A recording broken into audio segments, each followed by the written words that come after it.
कि आगे आपको भेज दिया गया है। इसके बाद आपको बताया जा रहा है जनन चक्र। जनन चक्र यानी जीनेटिकल साइकिल। जनन चक्र क्या होता है, देखिए। वयस्कता में जंतुओं के अंडाशय की सक्रियता के कारण उसमें चक्रीय परिवर्तन होते हैं, जिससे हार्मोन में बदलाव आता है। इस चक्रीय परिवर्तन को जन्म चक्र कहते हैं। फिर समझिएगा, वयस्कता में जंतुओं के अंडाशय की सक्रियता के कारण उसमें चक्रीय परिवर्तन होता है, जिससे हार्मोन में बदलाव आता है। इस चक्रीय परिवर्तन को जन्म चक्र कहते हैं।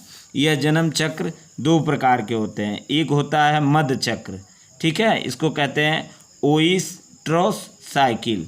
नॉन प्राइमेट में होने वाले जनन चक्र को मध्य चक्र कहते हैं। यानी नॉन प्राइमेट में होने वाले जनन चक्र को मध्य चक्र कहते हैं। उदाहरण के लिए जैसे गाय है, बकरी है, हिरण है, कुत्ता है, चीता इत्यादि जो होते हैं वो मध्य चक्र में आते हैं। अब देखिए, उसके बाद दूसरा आता है रज चक्र, मेंस्ट्रुअल साइकिल। प्राइमेट में होने वाले जनन चक्र को रज चक्र कहते हैं। उदाहरण मनुष्य, बंदर, ये हम लोग जो है ये रज चक्र में आते हैं। ये प्राइमेट में होने वाले, ठीक है, जनन चक्र को हम क्या कहते हैं, रज चक्र कहते हैं। जबकि देखिए मध्य चक्र और रज चक्र में अंतर क्या होता है, ये प्राइमेट में होते हैं रज चक्र, और मध्य चक्र जो होता है वो नॉन प्राइमेट में होते हैं, ठीक है। अब देखिए लैंगिक जनन की घटनाएं। लैंगिक जनन की घटनाएं क्या होती हैं, इन घटनाओं को तीन भागों में बांटा गया है। पहला है निर्वचन पूर्ण घटनाएं। निर्वचन पूर्ण घटनाएं क्या होती हैं, युग्मक जनन।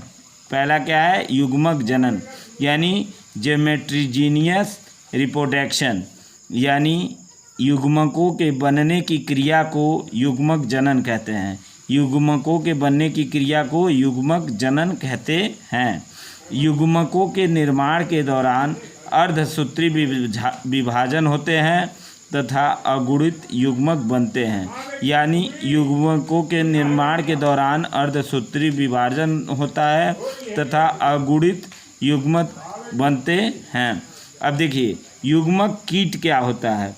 भिद्ध पीढ़ी में बिना अर्धसूत्री विभाजन के युग्मकों का निर्माण होता है। यानी जो हमारी पीढ़ी है उसमें बिना अर्धसूत्री विभाजन के यदि युग्मकों का निर्माण होता है तो इसे युग्मक कीट कहते हैं। जैसे मनुष्य में दो सूत्रीय में 46 युग्मक और दंत्र कितने होते हैं, 23, यानी 23 गुणे 2 बराबर कितने हो जाएंगे, 46। यानी फल और मक्खी में देखिए, फल में 8 होते हैं। जैसे आपने मक्खी ले लिया, उसमें 8 सूत्री विभाजन होते हैं और मक्का में 20 होते हैं। घरेलू मक्खी में 12 अर्धसूत्री विभाजन होते हैं और धान में 24 होते हैं। बिल्ली में 38 होते हैं और कुत्ता में 78 होते हैं। चूहा में 42 होते हैं, सेव में 34 होते हैं। प्याज में 38 होते हैं और आलू में 48 होते हैं। तितली में 380 होते हैं। अब देखिए इसमें एक जांच होती है AIPMT। AIPMT क्या होता है, जैसे आप जानते हैं कि अगर आपको पीलिया हो जाए तो H बिलोबिन टेस्ट करवाया जाता है। इसी तरह AIPMT एक जांच है जो बताती है इनके विषय में कि इनका युग्मकों का कीट कैसा होता है। देखिए पादपों में सबसे कम जो होता है मान, वो हैप्लोटैप्लस का होता है। वो कितना होता है, 4 होता है। पादपों यानी पेड़ पौधों में जो सबसे कम मान होता है AIPMT का, वो हैप्लोटैप्लस का होता है जो 4 होता है।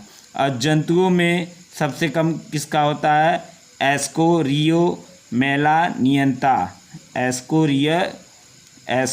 एस्केरिस मेलानियंता, इसका मान कितना होता है, 28 होता है। अब देखिए पौधों में सबसे अधिक जो मान होता है वो ओफियोग्लोसम, ये कितना होता है, 1260 होता है। और सबसे अधिक जो मान होता है जंतुओं में वो रेडियोलेरिया, ये रेडियोलेरिया जो होता है वो आपका हमारे वहाँ नहीं पाया जाता है। ये जो मान होता है, ये जो जीव होता है वो दक्षिण अफ्रीका के जंगलों में पाया जाता है और इसका सबसे अधिक मान होता है, ये मान होता है 1500।